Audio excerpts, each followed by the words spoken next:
ሻሎም ቤተሰብ አምላኽ ሰላም አምላኽ ምሳኹም እዩ እዚ ካብ አገልግሎት ጸጋን ሓቅን ዝለኣኽ ተኸታታሊ ትምህርቲ እዩ ኣብ ላይቭ እዩ ነይሩ ብጣዕሚ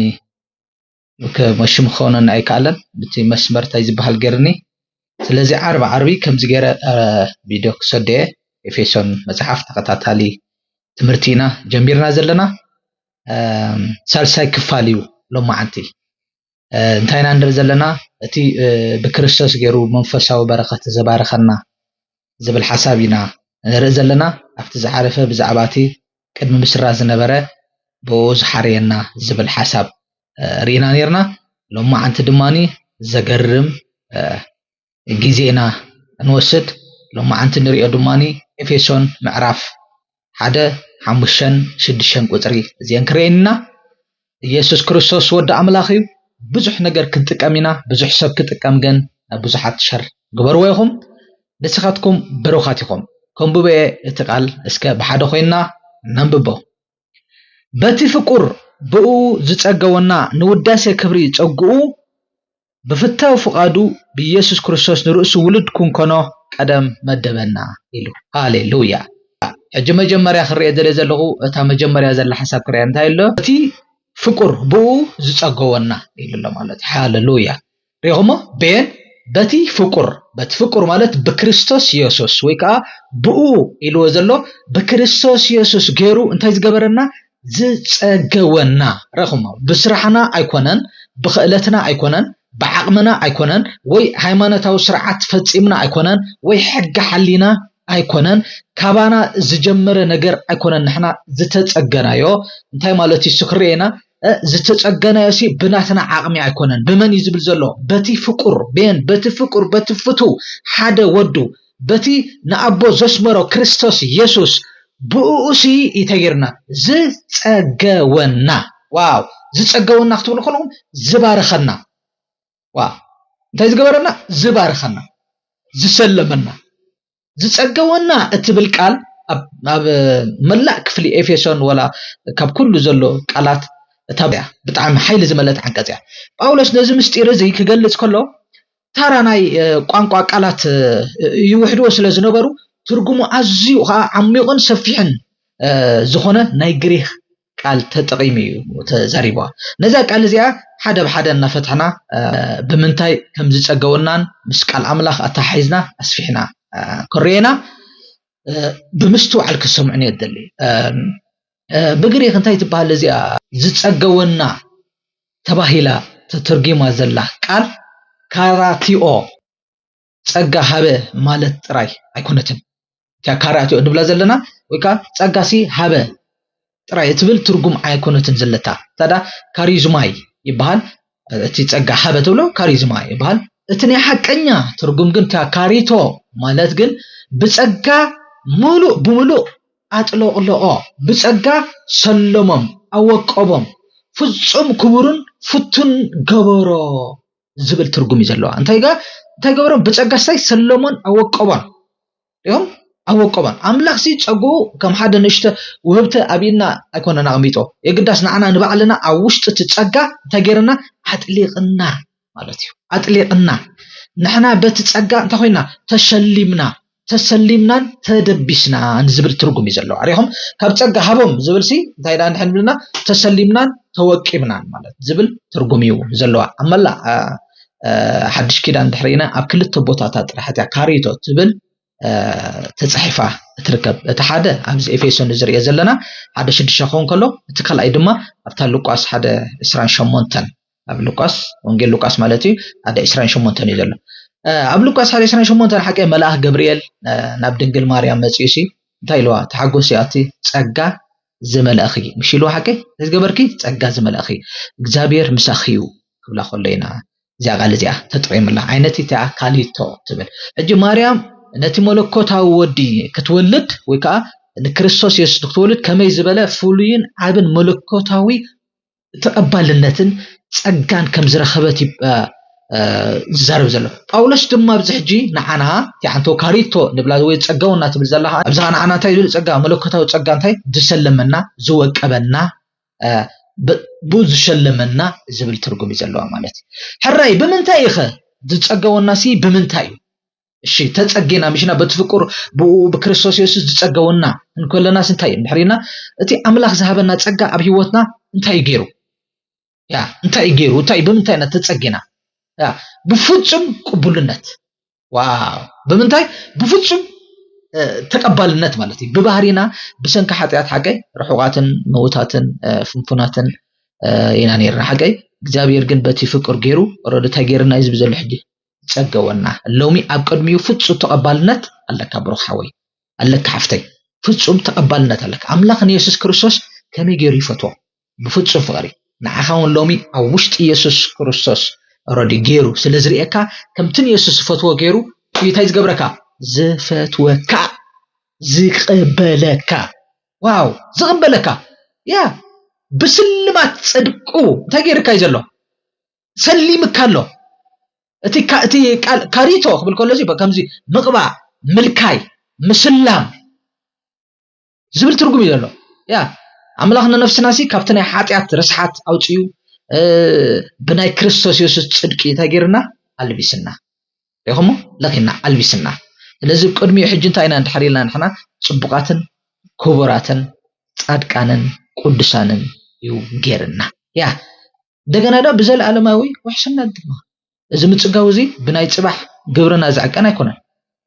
ايكونا اتمنجي بتي فقور سلازخونه يسوع زلو كبري حساب زي تقيره تي نعين نعخان زتوهبنا ناي مصغاو مننتون اي تقيرن اي قيرني دما برخ يا كوم دما تي حد نغره نزي زصغونا زبل حساب اورد هافتام قاليو كم زبلنا هافتام قاليو زصغونا زبل سفي حساب ولا مسنا كالوت مصحف قدس كفلتات اوريدي كوريو خلنا ማለት እቲ ምስጢር ዝያዳ ማተን خبرሃልና አቀ ኤፌሶን 1:7 ተባዕሉ ታይሎ afti መጻያ ክሪኦ እንዲና ዳይሎ ተዋጻሉ አለ ክፍሊ በትፍቅሩ እቲ ድማ ኢሉ ሓቀይ ብመንጽር ሃብቲ ጸጉኡ ሕድገት ሓጢያት ኣለና ኢሉ ሓለ ያ እቲ ጸገወና ሕጂ ኦሬዲ ጸጋ ዝገልጸሉ ዘሎ መገዲ ንኹሉ በደልናውን እንታይ ምግባር ማለት ያ ብምንጻህ ብምሕዳግ ብሕድገት ያ ከም ንድኻ ዘይኮነሲ ብመንጽር ሃፍቱ ሙሉ ሃፍታማት ብምግባሪው ዝጸገወና ዝብል ሓሳብ ሎሚ ኣብ ሓደ ዘይና ወጽን ጽኑዕ ናይ ጸጋ ባይታ ከም ዘቐመጠና ክርደአና ኣለዎ ብሩኻት ያ ንድሕሪት ዘይኮነስ ናብቲ ቅድሚኡ ዘሎ መለኮታዊ ጸጋ ኣቲና ኣለና yes ኣቲና ኣለና ኣገብ ከላይ ቆሮንቶስ 5:21 ሲ እንታይ ዝብል ነቲ ሓጢያት ዘይፈለጠ ንዕኡ እንታይ ገይሩ ኢሉ ሓጢያት ገበረ ኢሉ ሓቀይ ንሕና ካን ብኡ ጽድቅ ኣምላኽ ማኣታን ክንከውን ኮይ መንቲ ጽድቅ ኣምላኽ መንቲ ክንካፈል ነቲ ሓጢያት ዘይፈለጠ እንታይ ገበሮ ሓጢያት ገበሮ እዚ ሕጂ እቲ ዓቢ ናይ ምጽጋው ምስጢር ማለት ያ ብጽድቁ ኣልቢሱ ተገርካሎ ጸጊካሎ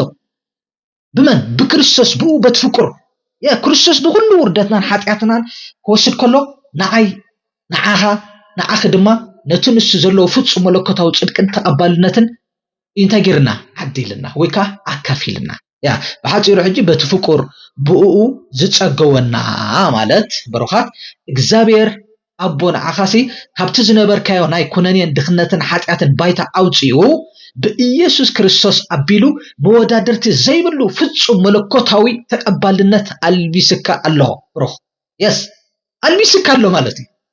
ሎሚ ንስኻ ኣብ ቀድሚ ኣምላኽ ጸጋ ዝመላእኻ ፍቱ ቅዱስ ክቡር ህዝቢ ኢኻ ያ ህዝቢ ሃሌሉያ ሕዋተይ ሓደ ነገር ይርዳእና ዘሎ እንታይ ናይልና ሓቀሪና በትፍቅር ብኡ እንታይ ዝገበረና ኢልና ዝጸገወና ዝብል ሓሳብ ሪና ኣለና ሓቀይ ስለዚ ብስኻረይ ተብለ ንድሕሪና ንውዳሴ ክብሪ ጸጉኡ ዋው ኣብዚ ድማ እንታይ ኢሎ ንውዳሴ ክብሪ ጸጉኡ እዚ ቀልብ ሓደ እንዳፈትሐና ክርዳእና ስለ ዘሎ ኣሕዋተይ እቲ ብክርስቶስ ኢየሱስ ረይጅ እቲ ብክርስቶስ ኢየሱስ ንሽሉ በትፍቅር ብኡ ዝጸገወና ኢሉሎ ጸጊና ኣሎ ግረይዎ ንምንታይ ዓላማ ምዃኑ ድማ ኣብዚ የብርሐልና ማለት እዩ ንውዳሴ ክብሪ ጸጉኡ ዋው መለኮታዊ መድረኽን ናይ መወዳእታ ዓላማሲ ሓደ ነገር ይሕዋተይ እግዚአብሔር ኣቦናኻ በቃ ማለት ከሓርየካ ውሉድ ክገብረካ ብደሙ ድማ ኦሬዲ ክሓጽበካ እዚ ሁሉ ዋጋ ክኸፍለልካ እቲ ናይ መወዳእታ ሸቱ እዚ ጥራሕ ኣይኮነን ያ ኣብዚ ኣብ ሕልፊ ተጻሒፋ ዘላሲ እዚ ይኮነን ማለት እቲ ናይ መወዳእታ ሸቱ ወይ ከዓ ዓላሙ እዚ ይኮነን ንስኻ ኣብ ሰማይ ክትነብር ጥራይ ኣይኮነን ያ እሱ ጥራሕ ኣይኮነን ሓደ ነገር ሓዞ እንጂ እቲ ዝዓበየ ዓላማ ንስኻ ናይቲ ዘለኣለማዊ ፀጉኡሲ መርኣያ ታቤላ ክትከውን እዩ ክትከውን ይኳ ቅድሚ ሰብ ምፍጣሩ ረይወሎ ኣብ ሰማይ ዝነበሩ መላእኽቲ ንሓይሊ ኣምላኽን ንቅዱስነቱን ሓቀይ በትናቱ ፍትሕን ይፈልጡ ነይሮም እዮም የግዳስ እቲ ኣብ ውሽጢ ልቢ ኣምላኽ ተሓቢኡ ዝነበረ ዓሚቕ ፀጋ ይኹን ግን ግና ኣይተገለፀን ነይሩ ስለዚ ሕጂ ሓጢአተኛ ኦልሬዲ እቲ ዝዓለወ ሓጢአተኛ ዝረስሐን ዝተኮነነን ወይ ከዓ ኣብ ትሕቲ መርገም ኣብ ትሕቲ ፍርዲ ዝነበረ ወዲ ሰብ በደም ክርስቶስ ተሓፂቡ ክዳን ጽድቂ ተኸዲኑ ናብ ዝፋን ኣምላኽ ብናጽነት ክቐርብ ከሎ ምስ ረኣዩ ግን መላእክቲ ኣእምሮኦም የስደሙም ይግረሙ ሓቂኹም እንዲህ ዝብል ኣብ ኤፌሶን 3:10 እንታይ ዝብል ጽሑፍ ኣሎ ኣሕዋተይ እስከ ኣውከድኩም እስከ አንብቦ እስከ ኣሕዋተይ እንታይ ዝብል ሓቂይ እቲ ብዙሕ ዓይነቱ ጥበብ ኣምላኽ እዩ ዝብል ሓቂይ ሕጂሲ በቃ በቤተ ክርስቲያን ኣቢሉ ሓቂይ በቤተ ክርስቲያን ኣቢሉ ሲ ነቶም ኣብ ሰማያት ዘለው መራሕትን ሓቂይ ስልጣናትን ሕልቅነትን እንታገብረሎም ኢና ክገልጸሎም እዩ ዝብል ያ ቤተ ክርስቲያን ከዓ ንስኻን ኣነን ንስኽን እዩ ኣምላኽ ነቶም ሰማያውያን ሓይልታሲ ፀጉኡ ዘርእየሉ መድረኽ ኢኻ ንስኻ ፀጉኡ ዘርእየሉ መድረኽ ኢኻ ንስኻ ያ መላእክቲ ሕጂ ናብ ህይወትካ ክጥምቱ ከለው ዋው እዚ ሰብ እዚ ክንደይ ጻዕረኛ እዩ ኣይኮነን ዝብሉ ከም ይኮነን ዝብሉ ብጻዕሩ ተጸጊ ተባሪኹ ኣይኮነን ዝብሉ እንታይ ዝብሉ እዚ ኣምላኽ እዚ ክንደይ ዓቢ ጸጋ ኣለዎ ከመይ ዝበለ በቃ ሪያ እዚ ሓጢአተኛ እዩ ናይ ውልድና እዚ ሓጢአተኛ ሰብ ዝወደቀሲ ናብ ውልድ ቀይርዎ እናበሉ ንእግዚአብሔር ይሰግዱሉን ይውድስዎን ያ ይውድስዎን ከም ናይ ትብል ሓቀይ ንውዳሴ ክብሪ ፀጉ ያ ትብል ንውዳሴ ክብሪ ፀጉ እዩ ስለዚ ሕጂ ኣባኻ ዝኾነ ነገር ምስ ረኣዩ ያ ኣባኻ ዝኾነ ጸጋ ዝፈሰሰ ምስ ረኣዩ እቲ ሓጢአኛ ኣብ ትሕቲ ፍርዲ ኣብ ትሕቲ ሓጢአት ዝነበረ ኣብ ትሕቲ መርገም ዝነበረ ንዓኻ ሕጂ ውሉድ ኮንካ ወራሲ ኮንካ እግዚአብሔር ኣቦኻ ኮይኑ ምስ ረኣዩሲ ንእግዚአብሔር ይውድስዎ የምልኽዎ ሕጂ ህይወትና ናይቲ ደራሲ ኦልሬዲ መግለፂ ማለት እዩ ያ ሓደ ነረዩ ሓደ ስነ ጥበባዊ ሓደ ዓብ ሰኣላይሲ ዓብ ስእሊ እንድሕር ኦልሬዲ ስእሊ ስኢሉ ነቲ ስእሊ ዝረዩ ሰባት ስእሊ ምስ ረኣዩ ዋይ ዝስእሊ ኢሎም ነቲ ስእሊ ኮነን ዘገርሙ ሓቀይ ነቲ ሰኣላይ ዝንእድዎ ልክዕ ከምኡ ድማ ሕጂ ህይወትና ናይቲ ደራሲ ጸጋ ዋው መግለፂ ኢኻ ንስኻ ናይ እግዚአብሔር ቃል ሓቀይ ኣብ ቀዳማይ ጴጥሮስ 2:9 እንታይ ዝብል ንስኻትኩም ነቲ ካብ ጸልማት ናብቲ ዘገርም ብርሃኑ ዝፀውዐኩምሲ ኣምላኽሲ እንታይ እዩ ደግነቱ ሓቀይ ውዳሴኡ ምስጋንኡ ክትነግሩ እቲ ሓረየ ወለደይ እኮ ኢኹም ዝብል ሓረየ ወለደይ ዝብል ያ ስለዚ ሕጂ ንስኻ ተፈጠርካ ከምቲ ኢሳይያስ 43:21 ኢልዎ ዘሎሲ ንምስጋና ተደኮንካ ኢኻ ያ ንዓኻሲ በቃ ንምስጋና እተደኮንካ ህዝቢ ኢኻ مش كميلو تنعي زفتركو بقى هزبسي نمسغاناي بقى نخوري سلي نخوري مغلص يخا مالت مغلص صقو مغلص كبر يخا مالت ሃይማኖት ግን ኩሉ ግዜ ንደቂ ሰባት ኣብ ናይ ገዛ ርእሶም ጻዕሪ ትምካሕትን ብቕዓትን ክትሙት እዩ ዝገብሮ ጸጋ ግን ነቲ ዓይኒ ካብ ሰብ ኣውጪሲ ካብቲ ዓይኒ ሰብ ኣውጪ ካብ ርእሱ ኣውጪሲ ናፍቲ ፈጻምን ጀማርን ዝኾነ ኣምላኽ እዩ ታይ ዝገብሮ ዘጠምቶ ንውዳሴ ክብሪ ጸጉኡ ክትከው ከላ እቲ ትምካሕቲ ይኹም እቲ ትምካሕቲ ኦረዲ ንሱ ታይ ዝገብር ዝጠፍእ እቲ ክብሪ ኩሉ ድማ ናፍቲ ዝግባው ሓቀይ ናፍቲ ዋጋ ዝኸፈለልካ ናብ ክርስቶስ ኢየሱስ ማለት እዩ ናፍቲ ውዳሴ ክብሩ ጸጉኡ ክብል ከሎ ማለት እዩ ያ እቲ ዘለኣለማዊ ሕጂ መደምደምታ ንስኻ ሎሚ ብህይወትካ ትመላለሰሉ ዘለኻ ባይታ ናይ ገዛ ርእስኻ ጽቡቕ ናይ ምዃን ታሪኽ መርኣይ ይኮነን ታዳ ንስኻ ናይቲ ሕሉፍ ዕዳኻ ዝኸፈለ ካብ ባርነት ኣውፂኡ ውሉድ ዝገበረካ ኣብ ውሽጢ እቲ ፍቁር ወዱ ዝጸገወካ በክርስቶስ ዝባረኸካ ዝጸገወካ ኣምላኽ ህያው ምስክር ኢኺ ያ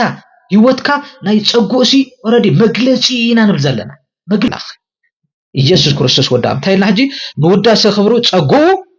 إلنا حكاي أزرينا مجمرة بتفكر بود سجونا إلنا نودا سخبر سجى يدما رغم حجي بكريستوس يسوس بتفكر تايز جبرنا زسجونا زبارخنا زسلمنا بصدق زسلمنا أنا ولدنا already زمت الناسي إلو تكندي علاموسي نودا سخبر سجى يو تسجوا مع التانتا جبر كمسجانيو تناتو تسجى تواجا زخفلو نسو معتان كمسكنيو سب معتان كودسيو نأخاريو زغزابير سب معتان كمسكني مالتي ኢየሱስ ጎይታዩ እታ ሳልሰይ ተሃራ እንታይ ይብላላሽ ንውዳሴ ክብር ጸጎ ምስ በለት በፍታው ፍቃዱ እቲ መለኮታዊ ደስታን ልዕላው ሓጎስን እዩ ማለት እዩ በጣም ይዝገርም ቀቀሊል አይኮን بفتاو already فقادو تباهلا تترجم زلا نيغريك قال انت تبل اوديكيا ديكا بتعمي ترجمه تاي مسلكم سناي فقاد مولو دستا مولو عقابات مالتي يا تاوديكيا تبزال استيلا بقى سناي فقاد مولو عقابات مولو دستا زمالت اغزابير سابون عخا نابولدنت كمدبكا خلو ወይ ክጽግወካ ከለሲ ሓደ ሰብ በኃይሊ ተገዲዱ ወይ በሐላፍነት ሓቀይ ተጠይቁ ከም ዝገብሩ ዓይነት አይኮናን ገይርዎ ታይዳ ንዓኻ ምድሓን ስንልቡሲ ዓብ ደስታ እዩ ናውልነት ምምጻእ ካባርነሲ ዓብ ሓጎሲ ሰናይ ፍቃዱ እዩ ይዘሎ ያ ሃይማኖት ግን ኩሉ ግዜ ግን አምላክ ከም ሓደ ሕጉስ አይኮነሲ ንዓኻ ንምድሓን ተጸጊሙን አግሮምሪሙን እሺ ይኹን ዝበቃ ዝበለ በቃ ገይሩ እዩ ዝስእሎ ኣብዚ ሓሳብ ዝግንታ እዩ ዝብዘሎ إذا حسب زين نتني حسوت سألي تايز قبر حاتي زدم سوسو نعاها ولد كجبرك خلو أو وشتي ملكوتا ولبي أفتنا لبسي عابينا يدستا فساسي يوحزين يرو نعاها ولد مقبارو نعوس دستو يو حاقوسي ينيرو مش سلام باروتو زفتو كات على جزء ذكرون نحركم سي كل شيء حواتي بناتك سلام بناتك مدحان بناتك ولدنت بناتك تعنا بناتك عوت بناتك برخسي دسي زبلو فتاويو دستيو فقاديو سناي فقاديو اتلامات تذكرون ديكم حقاي بقى خفت كرغور كري خلسي اتلاماسي بصيلو تخبلو خلاينا ندري بقى غويتا فتاوكا اندحر كوينو فقادكا اندحر كوينسي بقى اسخاسي كتنصحني كتفوسني تخلي خايلو فتاوي فقاديلو يا لسيو باريا كتكون ايكونا بحمام بمرقم كتمالالس ايكونا ክርስቶስ ኢየሱስ ኮሚል ካን ከተማላለሰ ኮነን ዋጋ ከፊሉ ያ አይኮነን ከፊሉ ማለት ስለዚህ ታይና ንብዘለና ሁሉ ነገር ውልድነት ካይኹን ሰላም ካይኹን ፍታው ፍቃድ እዩ ማለት ሓጎሲ ደስ ይዝብሎ ሰላም ባሮቱ ዝፈት እዩ ስለዚህ ትናቱ መበገሲሲ ብፍታው እዩ ስለዚህ በኃይል ተገዲዱ አይኮነን አምላኽ ንዓኻ ውልድ ዝገብረካ ዘሎ ወይ ካ ተገዲዱ አይኮነን ንሱ ኩሉ ዝኽእል ልዑላዊ አምላኽ እዩ ብርኻወይ ያ ስለዚህ አውሽጥና ነገር ሪኡ ወኑ አይኮነን ዝማርኽ ነገር ስለዝራእዩን አይኮነን እቲ ምንጭ ናይቲ ፍቃድ አውሽጥ አምላኽ هيوج أوشت أملاك نيرو يهم أوشت أملاك نيرو أوشتنا أيكونن كابانا زبقسا كونن كاو زبقسي نحنا جينا حاتياتنا تات علوتن صلاتن كلنا إز بقى إز أملاك فقادو نيرو فتاو فقادو نيرو أملاكن أخذ حريلو ولد زقبرلو مخنياسي أوشتها سلزرخبة صبغ نجر سلزرخبة زمارخ سلزرخبة أيكونن ترى ببحري وفقري سلزخونه نحاخا تجيك مدحان دما نلبو عبد استا سلازحبي دك سبات كل سب كل حنسي نعملاخ فقادو دستو حغسو سلازخونه مالتي يا بتعمي زغر انتي لكم تابتا بغريخ انتي تبل لكم نيره ايوديكيا ياكم ايوديكيا ملكوتاو دستا زبل حساب الله مالتي ملكوتاو دستا كنتي عمي اسر كم زلو حواتي كر خلناسي تبرهان زياده اي تيز غبرلنا زبرحلنا حقا بلقاس 12 30 كلتنسي مشيلو انا نشته موغاس نت منغست كبكم سي نايبكم سناي فقادي دستي منغست كبكم سدستي سناي فقادي ني املاح سناي فقادي سلازي اجكم اي تفرحوا كايلو حقوسو يدسي زبلنا اخم كبكم بعلو እንደක መዛምርት ጎይታና ኢየሱስ ክርስቶስ እኮ ነታ መንግስት ወኮ በደስታን በፍታው ልብን ከም ዝህቦም ዝነግሮም ዘሎ كبون كن ندق مزامرت مالت ኣምላኽ ክህብ ከሎ ባህ እናበለ ይሰብ ከም ሰብ ኣይኮነን ስለዚ እቲ ዓሚቕ ናይ ዕረፍቲ ምስጢር እዚ ሓቀዚ ሎሚ ንዓኻ ንዓይን እንታይ ትርጉም ኣሎ ሓደ ሰብሲ ሓደ ነገር ብግዴታ ወይ ብሓላፍነት ጥራይ እንተገይርዎ እቲ ነገር ምስ መረሮ ሓድጎ ይኽእል እዩ እግዚኣብሔር ግን ንዓኻ ውሉድ ዝገበረካ ብፍታው ፍቃዱ ብደስትኡ ስለዝኾነ እቲ ውልድነትካ ፍጹም ዘይናወፅን ውሕስን እዩ ዋው ብጣዕሚ ዝገርም ኣምላኽ ንዓይን ንዓኻን ብምድሓኑ ውሉድ ብምግባሩ ፈፂሙ ኣይጣዓስን እዩ ለሙን ብሂወትካ ክትጥምት ከሎሲ ኣይጉረምርምን እዩ ክሪአካ ከሎ ከም ዘለኻ ክሪአካ ከሎሲ ኣይጉረምርምን እዩ ንስኻ ሎሚ ኣብ ቅድሚኡ ክትቀርብ ከለኻ በቃ ከም ሓደ ንጉስ ዘሸገረ ባርያ ኮንካ ኣይኮንካን እትቀርብ የግዳስ በቲ ብፍታው ፍቃዱ ውሉድ ዝገበረካ ኣቦ ፍጹም ተሓጒሱ እዩ ዝቕበለካ ዋው ሃይማኖት ኩሉ ግዜ ንኣምላኽ ንምሕጓስ ክሰርሕ ይዝነግረካ ፀጋ ግን ንኣምላኽ ንዓኻ ብምድሓኑ ድሮ ቅድሚ ምስራት ዓለም ከም ዝተሓጎሰ እዩ እንታይ ዝገብረካ ዝነግረካ ውልድነትካሲ ፍርያት ናይቲ ኣብ ልቢ ኣምላኽ ዝነበረ ዘለኣለማዊ ሓጎስን መደብን ስለዚ ካብቲ ኣምላኽ ይፈትወኒ ዶ ይኸውን ኣይፈትወኒ ዶ ይኸውን ዝብል ናይ ፍርሒ ወጥሪ ወፂካ ኣብቲ ብፍታው ፍቃዱ ዝሃበካ ፍጹም መለኮታዊ ዕረፍትን ደስታን ዓሪፍካ ተቐመጥ ማካታ ካላጋ ቦሳ ማዛ ጎይታይ ስለዚ ከም እንድሕሪ እንታይ ኢልና መጀመርያ ታይልና ንሪአና ዘለና ነጥብታት በቲ ፍቁር ብኡ ፀጋውና ንውዳሴ ክብሪ ፀጉኡ ብፍታው ፍቃዱ ዝብል ሓሳብ ሪአናና ብመንገድ ብኢየሱስ ክርስቶስ ዋው እዚ ዋና ጉዳይ ሪኻ ብናትካ ኣይኮነን ብፃዕርካ ኣይኮነን ሪኦ ብናትካ ዋጋ ብዝኸፈልካ ኣይኮነን ብዓቕምኻ ኣይኮነን ብመን እዩ ዘሎ ብኢየሱስ ክርስቶስ ዝተፀጋኻዮ ወሉድ ዝኾንካዮ ዝተባረኻዮ እዚ ሕጂ ዘለኻዮ ኩሉ ሰናይ ነገር ብኢየሱስ ክርስቶስ ሪኦ እቲ ሕጋውን ሪኦ ስድራ ቤታውን መተሓላለፊ መስመር ኢየሱስ ክርስቶስ እዩ እግዚአብሔር ኣቦና ዓና ዝሃበና ሰማያዊ በረኸት ኩሉ ሰማያዊ በረኸት ትብልዎ ኣብ ሂወትኩም ዘሎ ብዘይ ኢየሱስ ክርስቶስ ብዘይ ናይ ኢየሱስ ክርስቶስ ናባኻ ዝመፀሉ ካልእ መስመር የለን ናብ ሂወትና ክበፅሕ ኣይክእልን ብዘይ ኢየሱስ ክርስቶስ ኢየሱስ ክርስቶስ ታራ መምህር ወይ ከዓ መገዲ ጥራይ ኣይኮነን ሕዋተይ ንሱ እቲ እንኮ ሕጋውን ስድራ ቤታዊ መተሓላለፊ መስመር እዩ ማለት እዩ እሺ ሕጂ እታ ብኢየሱስ ክርስቶስ እትብል ሓረግ ኦሬዲ ክፈትሓ ከሎ ወላ ከም መጀመርያ ትሒዙ እቲ ናይ ሓጢኣት መንደቕ ቅድሚ ናብ ስድራ ቤት ኣምላኽ ምእታውና ኣብ ቅድሚ ሕጊ ኣምላኽ ኣብ ናይ ፍርዲ ፀገም ነይርና እዩ ሞት ዝግበአና ነይሩ ሓጢኣተኛታት ስለ ዝነበርና ንሕና ብባህሪና ዓለውትን ደቁ ቁጥዓን ኢና ነይርና ካብ መጀመርቱ ምስ ወደቕና ማለት እዩ ስለዚ ሕጂ እቲ ቅዱስ ፍትሒ ኣምላኽ ድማ ስለ ሓጢኣተኛ ብዘይ ደም ቅበሎ ፍጹም እንታይ ይገብርኒ ኣይቀር ኩሉ ሓጢኣሲ ብደም ስለ ዝፀሪ ማለት እዩ ስለዚ ሓደ ሕጋዊ መፍትሒ ተዳልዩ ነይሩ ማለት እዩ ስኻመኒ ኢየሱስ ክርስቶስ ናብዛ ምድሪ እዚኣ ክመፅእ ከሎ ከም ሓደ ሕጋዊ ወኪል ኮይኑ ይመፅእ ነቲ ዕዳ ተገይሮ ናይ ሓጢኣት ዕዳ ከፊልዎ ነቲ ንሕና ክንከፍሎ ዘይንኽእል ናይ ሓጢኣት ዕዳ መርገምን ኣብ መስቀል ተገይሮ ኣብ ርእሱ ተፅዒኑ ንሱ ዋጋ ከፊልዎ ነቲ መንደቕ ኣፍርሶ እንዲ ዝብል ኤፌሶን 2 ኣፍርሶ እቲ ኣብ መንጎናን ኣብ መንጎ ኣቦን ኮይኑ ፈላሊና ዝነበረ ናይ ሓጢኣት ፅላለታ ሙሉእ ድማ ተገይሮ ደምሲስዎ ኣንብቦ ይኹም ኤፌሶን 2:13-14 ዘሎ ሓሳብ ኣወላ እንታይ ዝብል እጅግና ንስኻትኩም ኢሉ ቀደምሲ ርሑቃት ነይርኩም ኢሉ እጅግና ንስኻትኩም ብደም ክርስቶስ ታገበርኩም ቀደምኩም ብመን ብደም ክርስቶስ ቀረብኩም ርሑቃት ዝነበርና ብደም ክርስቶስ ቀሪብና ነቲ ኣብ መንጎና ዝነበረሲ ዝፈላለ ዝነበረ መንደቕ ዘፍረሰ ንሱ ሰላምና እዩ ኮይሉ ሰላምና እዩ ስለዚ ሕጂ ብዘይ ኢየሱስ ክርስቶስ ሕጋዊ ተቐባልነት የብልና ማለት እዩ ክልወና እውን ኣይምኽኣለን ንሱ ግን ብደሙ ኣቢሉ ነቲ ናይ ሰማይ ኣፍ ደገ ከፊትልና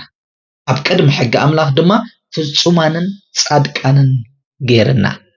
نزي حجة تسدر بيتاوي أوردي مسمر نايت بخر ودي مسل مكفالسي جزابي ربنا عنا ولد كجبرنا خلو حدش ناي ولدنا تبهري كنا نفتيرو أوكي أكون نفتيرو ترى يقدس نتي يسوع كريستوس ببهريو زلوا ناي ولدنا مننت ينعنا أكفيلنا بروخات أكفيلنا يا واو بتعمي زجر سلازي يسوع تأنكو بخر ودي حكي أملاخنا عنا أوشت يسوع سلازاتونا لومي يسوع زلوا مسلن كبرن ناي هيوتنا مننت كوين الله مالتيو أوكي كوين الله بخامي بمنا بمقبلنا كنت وانجيل يوحنس 1:10 تقلتيلو نتوم تقبلوا وزبلوا كلهم بسمو نزعمنوا جنا ولد أملاخ كخونو مسل ويكا سلطان تايقبرهم حقوم اعتبر يا إذا مسل تباهي زلك قال حقاو مسل مالتيو حقاوي مسل لو نسخة أجينا بأملاخ قريبكا أبا أبو واو كتبل كلها بناي جزار السخة دفرت هكونا يقدر سرع يسوع كريستوس حيزكا سلازلو بمننتو أبيلكايو بتعبا أبو زبل منفس ودو يناب لبنا تلايو منفس ودو سلازيك زابير لومي أبوخا زخونو لمخنيات يسوع كريستوس أبو سلازخوني نسخة أوشت يسوع سلازلخا أتعبو نيسوع زلو وفقرن حاليتون لومي ناتكا كوينلو واو ما ساكاتايا ريبيشيكيتي يا سلازي حجي كافتي كبدك قطعسي نا وفقر ولد نفقر ولد زتتصقو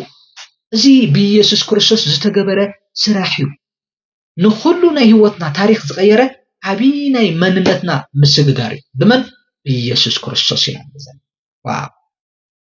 مش كميلو رومي 8:15 يوند بوغيرنا أبا أبو إلنا نصوعلو منفس ولدنت يخم دا تقبلكم من برا يمشيبل كم بحدش نفرحات منفس باريا زقبر منفس أي تقبلكم من يزل أي تقبلكم من يا الذي هامانت كل جزء روحات نسب كم باريا غيرو أفرحاتن سنبادني تيز قبره زغمتو أملاخ دومي يغاز عندو يخون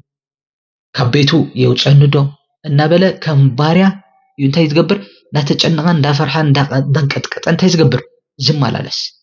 يسوع كريستوس ግን ነዚህ ናይ ፍርሓት መንፈስ ሴሩ ዋው ናፍቲ ፍጹም ውልድነት ናጽነት እንታ ገርና ዓዲልና ይብና ዘሎ ብመን ብኢየሱስ ክርስቶስ ዝብል ሐሳብ ኢና ዘለና ስለዚህ ሕጂ ብኢየሱስ ክርስቶስ ክንብል ኮለና ይዘሎ ብኢየሱስ ክርስቶስ ክብል ኮሎ ንሱ እቲ ንኹሉ ሰማያዊ ሃብትን ጸጋን ሒዙ ናብ ህይወትና ዝፈሰሰ መለኮታዊ መተሓላለፊ መስመር لومي حجي أب قدم أملاخ زلتك ناي ولدنا السفرة